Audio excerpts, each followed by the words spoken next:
Welcome back to another episode of the Educational AD Podcast. We're going to be right back with today's guest, but as always, we're going to give a shout out to our sponsors. Now, don't hit that fast forward button. These are all companies that I used as an athletic director, and I highly recommend that you use them too. So take a few minutes, listen to our sponsorship shout outs, then listen to our interview, and then go visit these companies. I'm telling you, you're going to be glad you did. Here we go. We want to say thanks to Gippert for their support. You know, your student athletes and a lot of their parents are on social media. And if you're not creating content to celebrate their accomplishments, promote your program, you're really missing out on a great opportunity. Go to Gipper.com. They'll have you creating world-class sports content in seconds to celebrate your team's accomplishments. And it's so easy, even I can do it. Go to Gipper.com. It's used and trusted by over 4,000 high school and college programs. That's Gipper.com. We also want to say thanks to Snap Raise. If you've ever been disappointed with a fundraising project, either a platform or an activity, you need to stop right here. Go to snapraise.com. It's hands down the best online fundraiser out there. We used it at our school with tremendous success. Coaches or parents, everybody just loved it because it works. Go to snapraise.com. You can check out their other platforms. But if you're looking for a fundraiser, you found it. Go to snapraise.com. We also want to thank Huddle. As a football coach, I used Huddle for years, but as an athletic director, I made sure our school was a Huddle school. And our coaches, all of our coaches, just loved the tools that Huddle provided that let them coach our kids better. Our kids loved it for the videos. Our parents loved it for the streaming services and more. Go to huddle.com. Join the 8 million users. Turn your school into a Huddle school. We also want to say thanks to Vital Signs Wall of Fame. If you're looking for a really cool way to display your school record boards for all the teams, for all the events, or your school's Hall of Fame, go to vitalsignswalloffame.com. Take a look at their interactive touchscreen video consoles. They're also a great way to share your school's unique history and brag about your proudest moments. The website is vitalsignswalloffame.com. Make sure you visit them today and mention the podcast, vitalsignswalloffame.com. We want to thank Hometown Ticketing. Hometown's the leading digital ticketing provider to schools and colleges. I don't think I need to say anything more. Go to hometownticketing.com. You're going to be glad you did. It's digital ticketing that offers more. We want to thank the Ohio University Online Masters in Athletic Administration. This is an affordable 20-month, totally online program where you not only earn your master's degree, you also earn 11 NIAAA leadership training courses to go towards your CAA. To get started, just go to ohio.edu/info/MAA, the Ohio University Online Masters. We want to say thanks to Sideline Interactive indoor score tables and video boards. Go to sidelineinteractive.com. Schedule a live web demo to see their score tables and their score boards in action. Probably one of the best purchases I ever made was our Sideline Interactive indoor score table. Go to sidelineinteractive.com for more information. We want to say thanks to Home Campus. Home Campus is a platform that you're going to use every single day for things like scheduling, uploading scores and rosters, communicating with your stakeholders, communicating with your state. How about student athlete eligibility and clearance? Who doesn't do that every day? Home Campus does all of this and more, does it better, and does it faster. All you have to do to get started is go to homecampus.com. That's it, homecampus.com. We also want to thank Athletic Surveys by LifeTrack. You know, athletic directors already get feedback, but usually it's from a very small group that just wants to complain. Athletic Surveys will connect you to that group, but they're also going to connect you to the 98% that supports your program. And that's a tremendously valuable tool to have, especially when you're talking to a frustrated parent, or maybe your principal, or even your school board. Go to athleticsurveys.com. They're going to create a custom survey that lets you take the pulse of everybody in your program. That's athleticsurveys.com. Hey, welcome back, everybody, to another episode of the Educational AD Podcast. We're going up to Pennsylvania today, and we're going to be visiting with Ashley Ainsworth. Ashley's the founder and CEO of a company called Great Athletes Think Alike. We're going to hear a lot about that. But she's also taken on some additional responsibilities. She's just been hired as the head women's soccer coach at Immaculata University. So I guess congratulations. And Ashley Ainsworth, welcome to the podcast. Thank you so much. I really appreciate it. Well, you and I were talking before we started to record. I came across your profile and reached out to you, and you said, you'd like being on the podcast. I love all the things you're doing, and I want our listeners to hear about that. But we always start out, we like them to have a chance to get to know our guests. So give us that quick bio, where you were born, where you grew up, maybe take us up through your own college days, and then we'll take a break. But what's the Ashley Ainsworth origin story? Yeah, so I actually grew up in Delaware, so small state Delaware, and I played competitive travel soccer all of my life. You know, U8 all the way to 18. Unfortunately, I did have a career-ending knee injury, so I wasn't able to play in college. Or I made the decision just to take care of more of my health and my education, so I did not play. But you know, being around athletes, working in the field of, you know, not just the physical fitness, you know, aspect of, you know, helping others feel better, but also mentally feeling better was always something that stuck with me. So when I went to the University of Delaware for undergrad, I had a major in psychology, but my minor was in coaching science. And that's where the field of sports psychology really started to come out for me.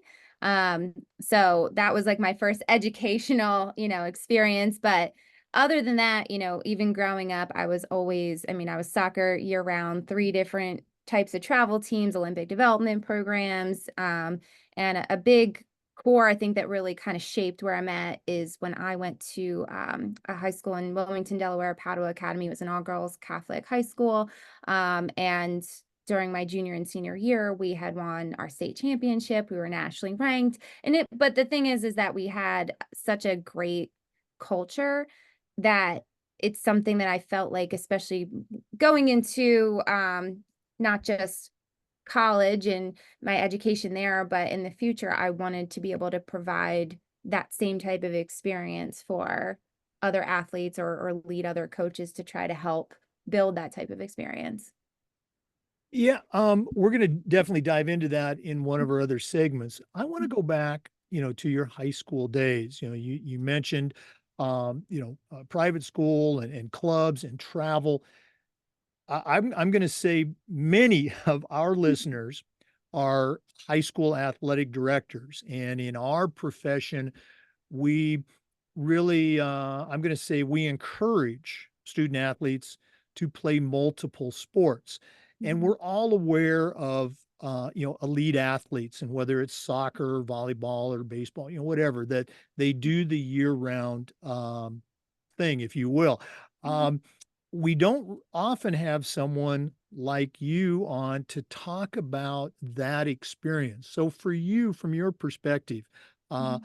what was that like in high school? I assume, I guess I'm kind of hoping you played for your high school team, but then you also did the year-round club. How was that for you? I'll ask stupid questions. Was it fun? Did you enjoy it? Okay. Was it a grind? Okay.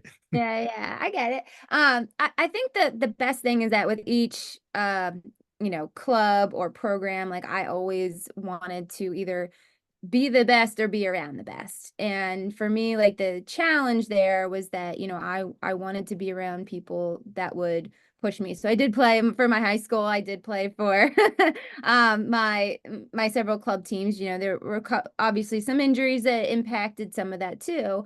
But you know, for me, the fun part has always been competition. So anything that was a challenge for me, that was always fun.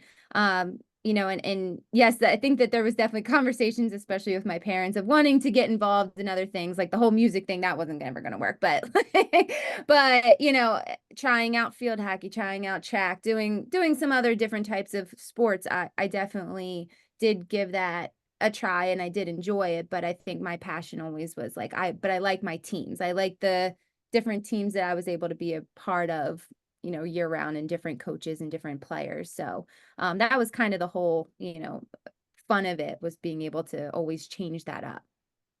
And I'm so glad you mentioned it because I think that's the critical point that sometimes doesn't get discussed with, especially with parents. It sounds like your parents were involved in those discussions. Um, I the conversations that I would have with parents, and there were numerous ones, volleyball player, soccer player, you name it.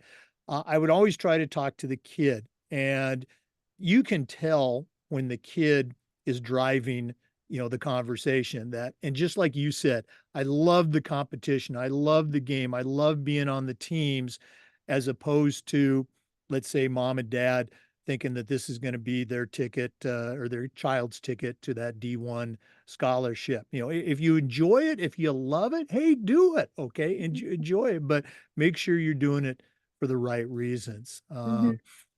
You mentioned, you had that career-ending injury. I will say that injuries and a lack of talent kept me out of the NFL. It sounds like you had some talent. Mhm. Um, during your undergraduate experience, I don't want to tell your story, but I know you were also involved in other areas of competition and fitness, et cetera. And you already mentioned the mental performance. Uh, Mhm. how did those, I guess, come together for you, or did they come together as an undergraduate? Because now in your current role, they're very much connected, the Mhm. mental and the physical. What was the origin of that? I guess that's what I'm trying to get at.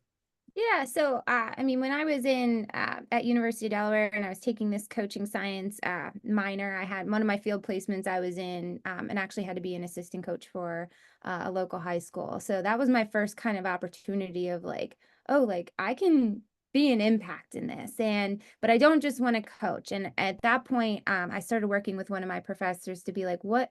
Talk to me more about this sport psychology. And at one point, she got me in contact with the Olympic Training Center at Colorado Springs, and I reached out to someone there because it was still is really a new field, and I reached out just to kind of understand what it took to be at that level. Like, what are they doing to help these athletes that are at this level? And it was so intriguing to me. Now, at that time, of course, I'm graduating college. I'm like, I still need a job. I need to figure out, what's my next step. So I did take a back seat to the sports psychology, but said to myself, you know what? Like, I feel like my strengths are in developing relationships with people and communication and helping. Like, I just want to help, but I also know I have that extra ability to like push people too while feeling supported. Um, so that led me into school counseling at the high school level. And then, of course, then my next goal was to, okay, well, I still want to help athletes. So I got back into high school coaching, and then along the way, all types of club level and building development academies. So I had a lot of those sprinkled into lots of years of coaching and types, but that's kind of like the stepping stone from it, was just starting the conversation at undergrad of, oh, this exists and it's at this level. But I didn't really realize at that point how much it could really impact so many other athletes. Like, you don't have to be, an Olympic athlete to receive that type of help. Like, so Right. that's really where it started to trickle in down my pathway of then getting, after school counseling master's degree into a master's degree in sports psychology. And that, yeah, led me to my career. So hopefully I didn't jump too many uh paces above what you were asking me. No, no, no, no, no. I think you did a great job of tying it together. And we're going to take a break. And when we come Yeah. back, I'm going to let you, take us on that journey that has led you to, again, one of your current gigs, the founder of Great Athletes Think Alike.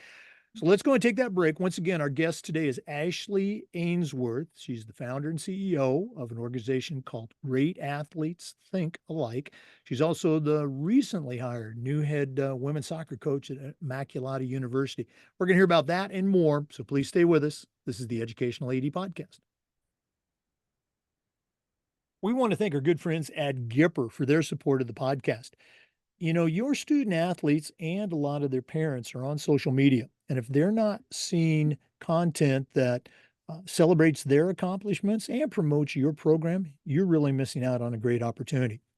Go to Gipper.com. Their team is going to have you creating world-class content in seconds, and it's so easy, even I can do it. Go to Gipper.com. It's used and trusted by over 4,000 high school and college programs. It's professional graphic design made simple. Go to Gipper.com for more information. We also want to say thanks to our good friends at Huddle. As a football coach, I used Huddle for years, but when I became an athletic director, I made sure that our school was a Huddle school, and our coaches just loved the tools that Huddle provided that let them coach our kids up to the highest level. Our student athletes loved Huddle for the videos, and our parents even loved it for the streaming and a lot more. Go to huddle.com, join the 8 million users. Turn your school into a Huddle school.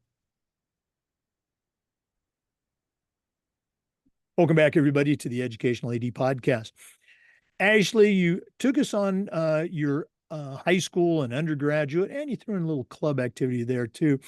Now, take us on that trip where you talked about you had, I don't want to say dueling, I want to say mutual passions that I think led to the creation of your company, Great Athletes Think Elite.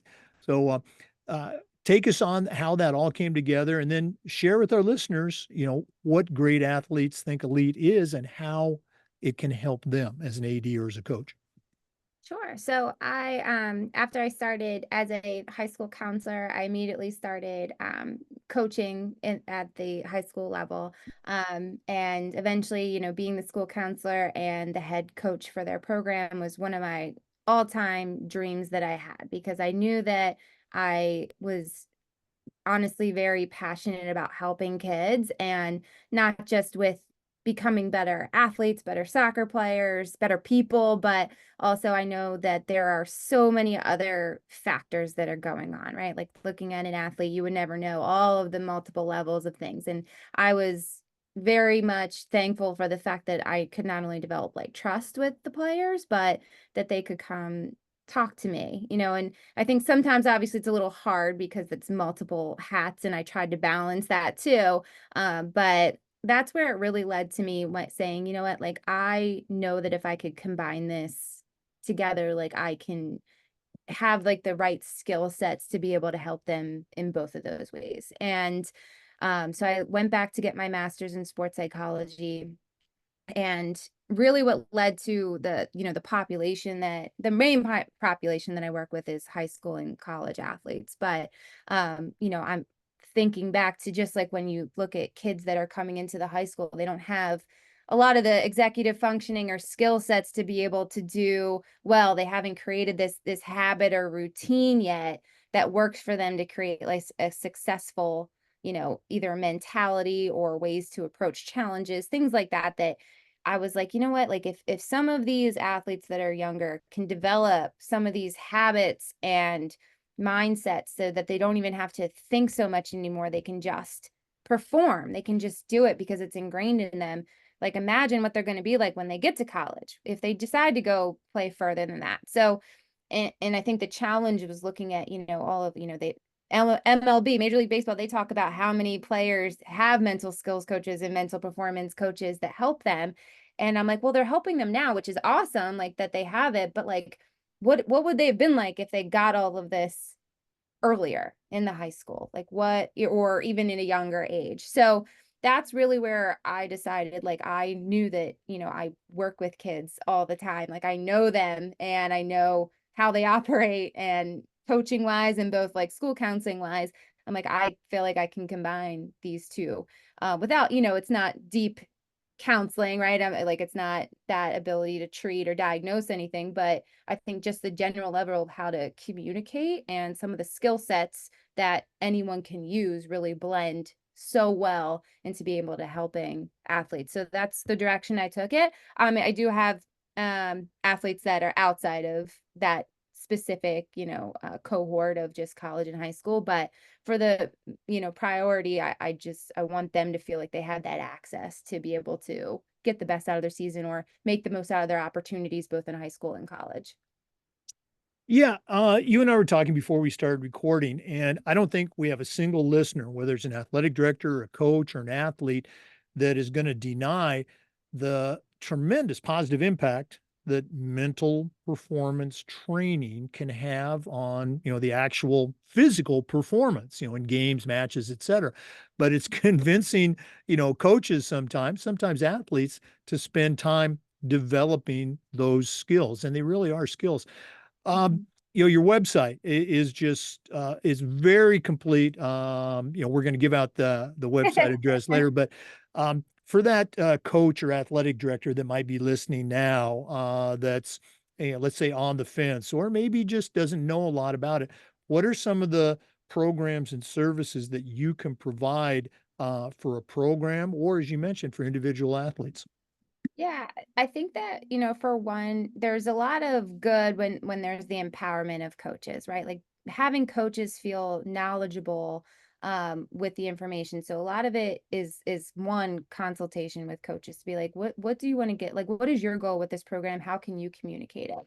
As much as I enjoy working with teams and I like to do that, I do think there is value with also working with coaches so that they feel like they have that knowledge and skills. They're not deferring always to someone. So I do think there's one piece of that as far as helping coaches with education and empowerment to be able to do it.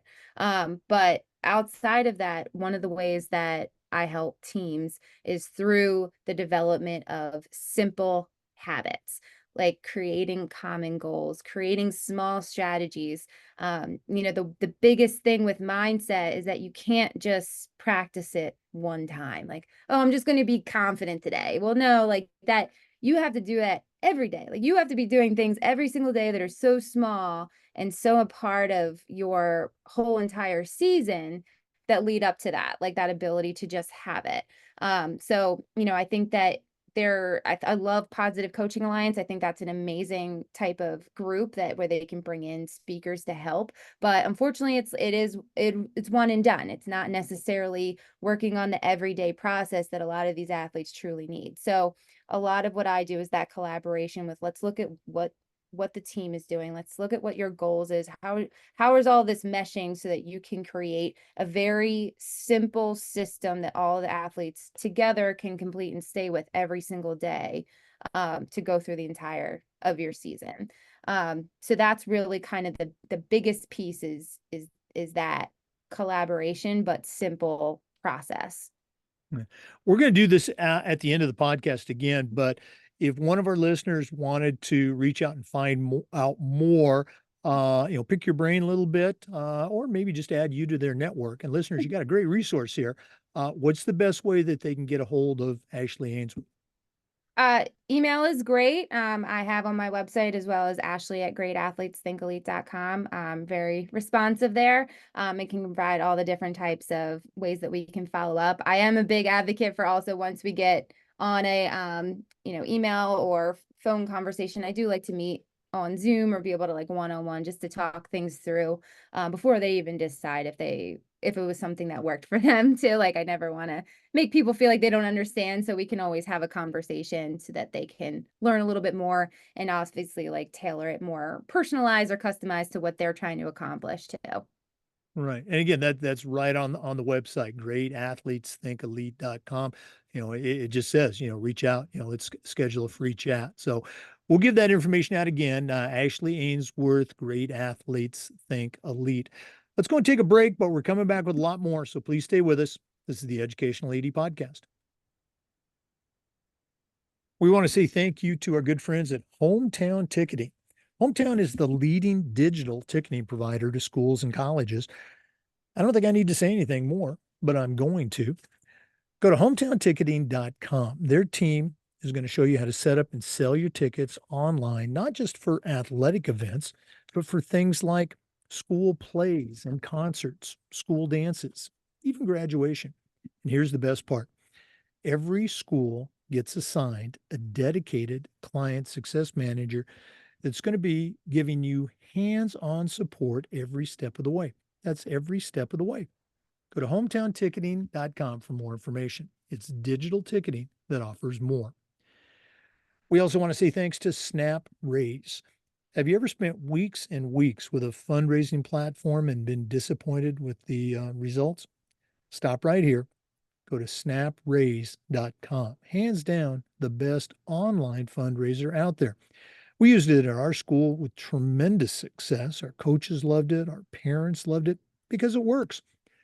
Go to snapraise.com. You can check out their other great platforms. But if you're looking for a fundraiser, you found it.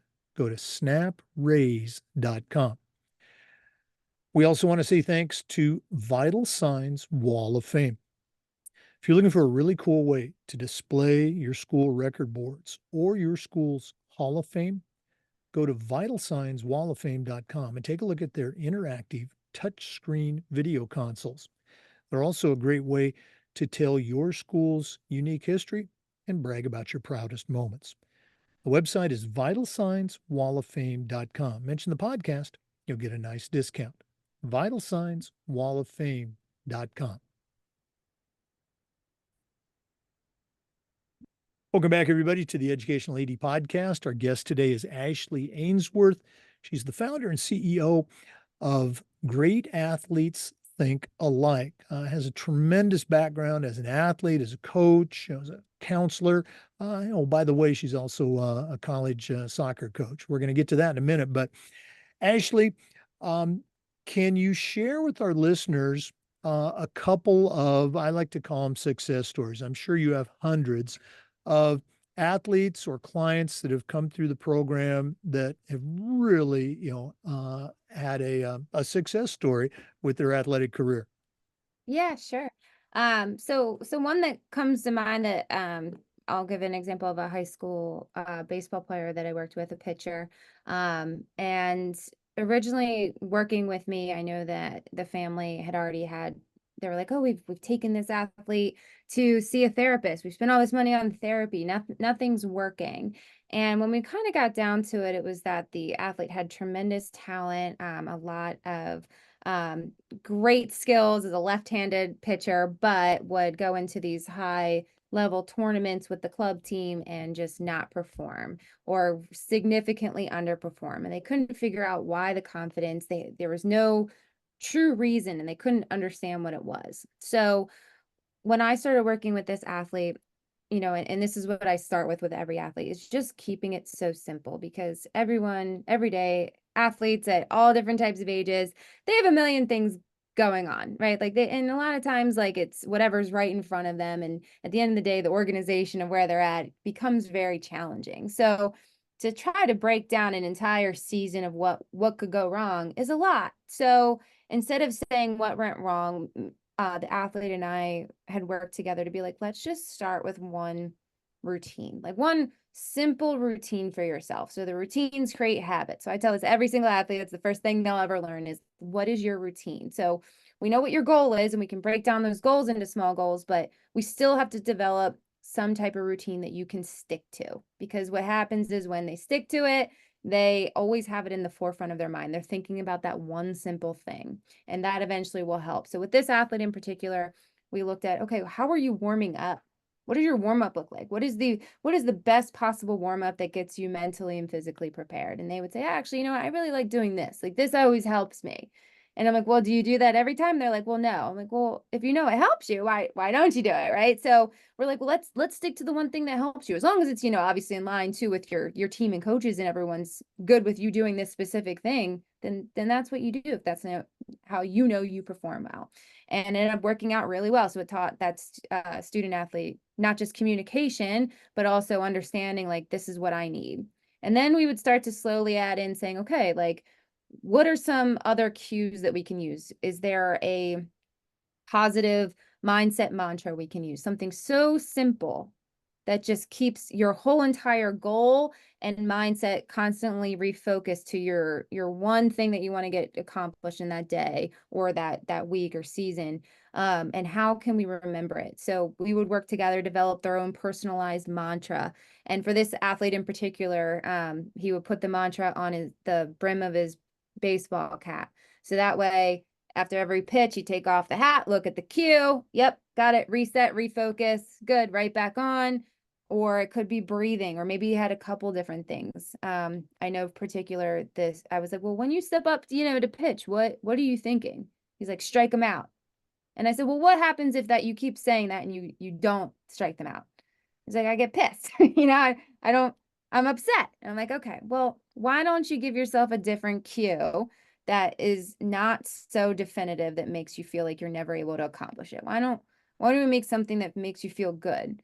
And so he would say, all right, like every pitch, um, just drive through my back leg. So then it was never necessarily the outcome that we were looking at, it was the process. And eventually, when he started doing this, these small little routines that we just added a little bit each time, but it became so consistent, he didn't even think about it anymore. In fact, it was pretty cool. I worked with him for a few months, but during the time too, he actually had some college players that had come back to watch one of his games, and they were like, you're breathing so well, like you're so calm, they're like, we can't even do that right now, or like we like, or it's really impressive. And it's something that him and I worked on, of like, okay, like it's part of your routine, like when do you feel like you should breathe, when do you feel like it's a good time, let's try these different things. But the biggest thing is that, whenever I gave those tasks, those simple tasks, at the next time I meet with them, and I always say, like, it's got to be weekly basis. Like I have to, there's too much to cover in a 2 week time. So on that week, what did you do? How did it work? How do you know it worked?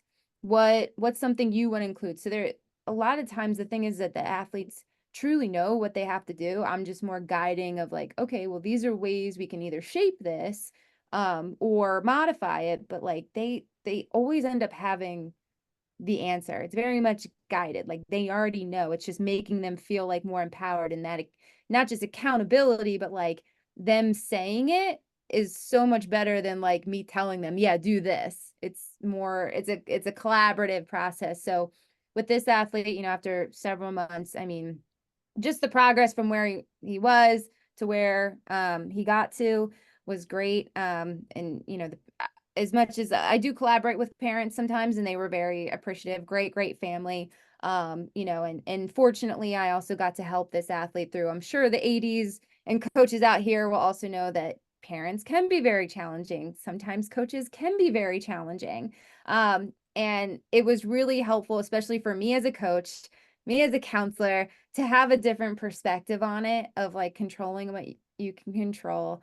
Um, you know, there's going to be situations as a high school athlete that are not always in that, ideal, perfect world, but let's take what you can get out of it and make yourself a better athlete no matter what the goal is. So that was actually, I think, one of the highest pieces of value I feel like I was able to give for this one specific athlete, because, it was not just how to throw a great pitch in a game. It was, how do you communicate well and handle yourself in a really uncomfortable situation? Like, how do you communicate? What are you doing to make yourself better? What are you doing to make your teammates better? And when we kind of combined all these little things that I would check in on, like, you could just see that the way that they start talking is different. The way they're applying it to school is different. Like, it just becomes a part of their routine. So that was probably one of my favorite, I shouldn't have favorites, but like, it was probably Sure. my yeah, my favorite athletes that I've worked with, just because I felt like I saw so many strengths in that athlete across a lot of different domains in a certain amount of time. Right. Well, I guess there's going to be a lot of commonalities from one client to the other as far as the process. But you mentioned several times, guiding and Mhm. collaboration, which I think is key in any coach athlete, relationship, any relationship, as opposed to, well, just do this. Mhm. And I love how you kept talking about routine, developing routine. One of our regular guests has done, former athlete, former coach, PhD, has done a lot of research in this area about Mhm. habits, rituals, and routines. And it comes back to this, making it automatic, and you're not even thinking about it. Very, very cool stuff.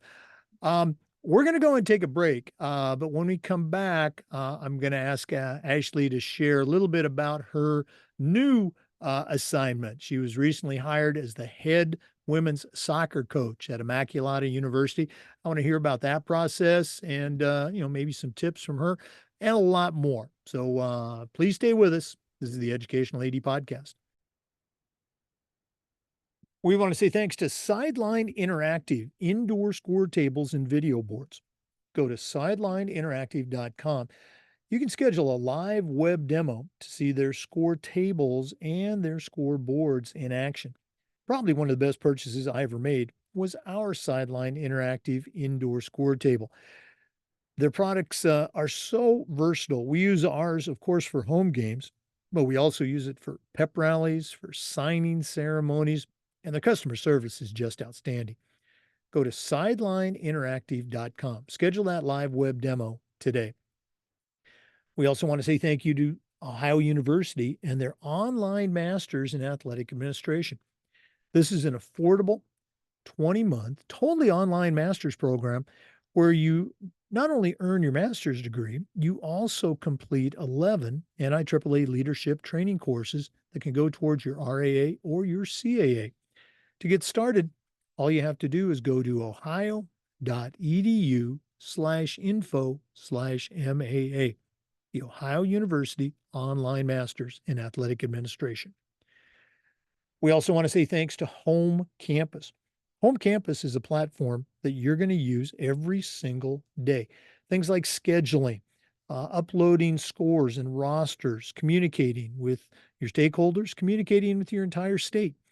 How about student athlete eligibility and clearance? Who doesn't do that every day?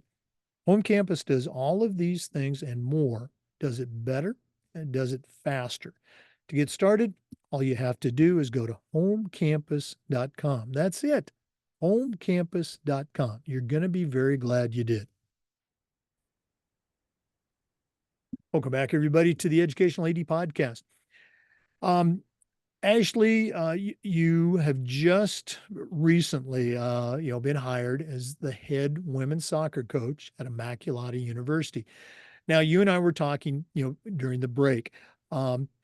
You had no previous college coaching experience, a lot of experience at the high school level, and that's not, let's say, the normal path to go from high school coach to college coach. I certainly know that in my career, and I think a lot of high school coaches sometimes get the feeling that colleges look down on them, saying, "Oh, well, you're not ready to be a college coach." So, can you share with our listeners, how did you? I mean, certainly your resume speaks for itself, but how did you sell the interview team, if you will, on Ashley Ainsworth was the person for this job? So I think part of it is that, one, I am very much a person who is goal oriented and I like challenges. And part of my struggle with being in the high school was that there is a limit, there is a ceiling. And I think that every year that I was at the school, I was always looking for something else. What's the next thing? And I tried to develop that within coaching, within my business, within school, within education, anything that I could do. So that's kind of the foundation of who I am as a person. But looking at the college level, I saw this as a really fun, challenging opportunity. But also, I know that at the end of the day, no matter if it's an Olympic team, if it's a high level Division 1 team, if it's a club team, like whatever it is, like a team is really only as good as its leader. And I feel like my leadership and my understanding of how a team is supposed to function, my commitment to not just collaborating, but really creating a culture that is going to not just be obviously like we want to have a winning culture, but at the end of the day, like the culture is what drives kids to programs. They want to go play for North Carolina Tar Heels to be with Anson Dorrance because it's not just him in the record, it's the entire culture. And that's something that I feel that I'm very, very strong at. Now, some of the pieces I may not have had experience with recruiting, like those are things that I know from all of my connections, all of my years of being around soccer. Like it'll be a learning process, but it's something that I'm excited for and I know I can do well because recruiting is still relationship management. It's still communication. It's still things that I know that I possess that can help. So whether I've had the experience college coaching or not, I know that I have the experience to be a amazing leader for them and create that culture and help them create it. So that was really hopefully, well, at least what I'm thinking when they hire me, that was a big selling point for them, is that, they're coming in as a new coach. Like, there's got to be buy-in, there's got to be excitement, there's got to be someone that they feel like they can trust and look to take them to, because at the end of the day, the athletes are the one playing, right? They're the ones that are going to be out there, but the leadership behind it is really what I feel like is, hopefully one of the big positives of why they chose me. So I'm very excited. Oh, no, absolutely. So you just got hired. You're hitting the ground running. What's your first 30 days, 90 days look like? You told me before we logged on that you had just got off a Zoom with one of your senior leaders. So you're already coaching, but what's that going to look like for you? What are some of the plans or goals that you have? Yeah, so I think now my little type A personality is coming out, because I have my whole whiteboard of questions, things I want to get done, get in there, start to, obviously be learning another job piece to it too. But I want to have this season in front of me. Like, I want to be able to look at what do I want preseason to look like? What do I want? What does the season look like? How are we incorporating different parts of not just the Immaculata culture and the family, but like what are things that I can make this program and feel like culture wise, like I want to put in there. So really, as soon as I'm able to, I want to plan it all out. Like, I want to have it in front of me. So I just don't have the ability to yet, but I will shortly. And then the second biggest thing is I need to connect with the girls. Like, I need them to know who I am. I want them to feel like they can understand and know me and get that communication and feel the importance of the culture piece that I'm going to describe to them. So, that's probably the number one, is going to be the buy-in and just understanding. And maybe, I might not be the right fit for some athletes, or maybe I am for some, but I think at the end of the day, it's creating the common goal. So I want to be able to create that communication with them, that they understand of what we're doing here. So that's probably the one piece that I'm very excited for. Obviously, like, I feel, I love getting to know players. I like developing, positive relationships with them. So that's my number one, as soon as I'm able to, get in there and, and do that. So Now, looking at what you're already doing with great athletes, think elite. Um, I'm sure you're going to be incorporating, let's say, activities and techniques. Is that something that you would do in conjunction with your student leaders that you're talking to? What they think the team could benefit from, or is that just coming from the staff, or how is that formulating in your mind? And I know you probably have a million things going on in your mind right now. yeah, and again, it is hard, right? Because I want to be the head coach. Like, I am the head coach, and having that second hat with the sports psychology, I want to be mindful of too. And I want them to know that, like, there are some things that I will be incorporating. But for one, the aspect of like the team rules and team collaboration with those rules, like, that is actually a sports psychology tactic of creating like the common goals, common accountability. So that's a big piece to what we'll be doing. I also am an avid uh person that likes to promote the visualization pieces. So, you know, especially, and this is what I've utilized in a lot of different teams, is, that halftime talk, right? Like, that could make or break what the rest of the game looks like. And some things that I've found is that, after a first half, whether it's great, bad, indifferent, is that everyone on that team, as they go sit down in that halftime talk, they all have all types of things on their mind. And when a coach comes in and just starts talking, like, now that athlete's not only listening to you, but they still have their mind going. And then when they get out on the field, they're still processing all these things. So one of the things that I like to use, especially visualization wise, is I give the athletes time.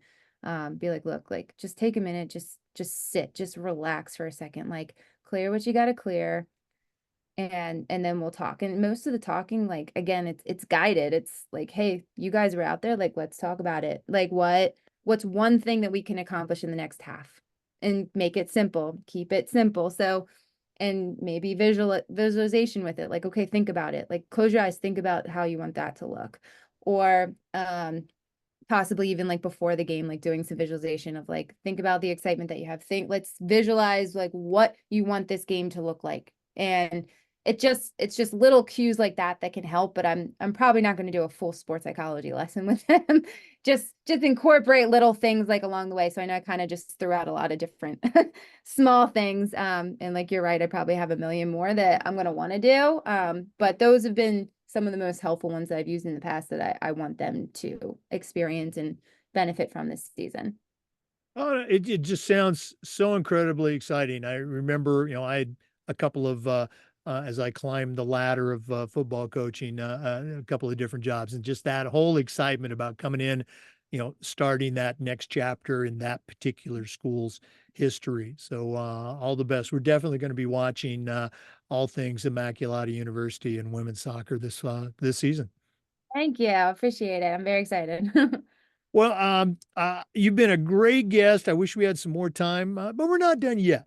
We always wrap up with a segment called the Athletic Director's Toolbox. Now, you're not an athletic director, but you certainly know your way around the world of athletics, and I'm sure you've worked with some ADs in the past. We're going to take our final break, hear from Athletic Surveys, who sponsor this segment. And when we come back, I'm going to challenge you to send out a brand new athletic director, hey, maybe even a brand new soccer coach, on their very first job. But I'm only going to let you put 3 items in the toolbox.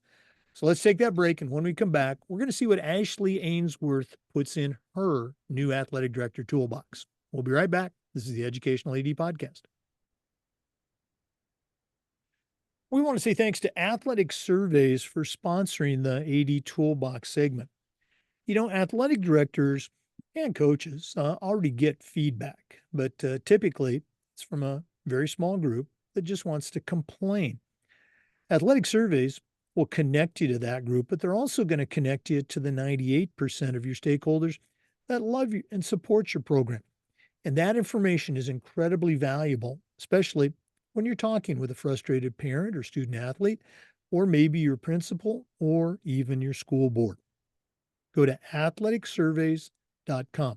They're going to create a custom survey for your program that lets you take the pulse of everybody involved. That's athleticsurveys.com. Make sure you visit them today. Well, it's that time of the podcast. We've been visiting today with Ashley Ainsworth. She's the founder and CEO of a great organization, Great Athletes Think Elite. You really need to check it out. She's also just hired as the head women's soccer coach at Immaculata University in Pennsylvania. Tremendous background in athletics as a competitor, as a coach, as a mental performance trainer. But right now, I'm going to challenge her to send out a brand new athletic director, or let's say a brand new leader, on the very first job, but I'm only going to let her put 3 things in the toolbox. So, Ashley, what 3 items are going to go into your new athletic director toolbox? So I think that the one, probably one of the most important ones that I would say across all athletic directors I've ever worked with, is that all coaches are looking to that new athletic director of, what kind of supporter are you? Like, how are you going to support me? And everyone has different skills with that. So I think a brand new athletic director, or even someone who's been there, like, maybe just doing a reflection of, who am I to these coaches, and how do I do that? How do I use my skill sets to support? And how am I letting them know this is how I support, and how am I following up with that? So the end of the day, all coaches, right, are going to have to deal with a lot of different challenging situations. The athletic director cannot be the person that solves all of them, but they are the person that helps support and guide. And I think in all of my experiences, if I just know that that AD is there for me to even bounce an idea off of, or it says that they will follow through, that to me is gold, knowing very well that they can't always give that answer. So that's one of the big ones I would say, is that reflection piece, and support.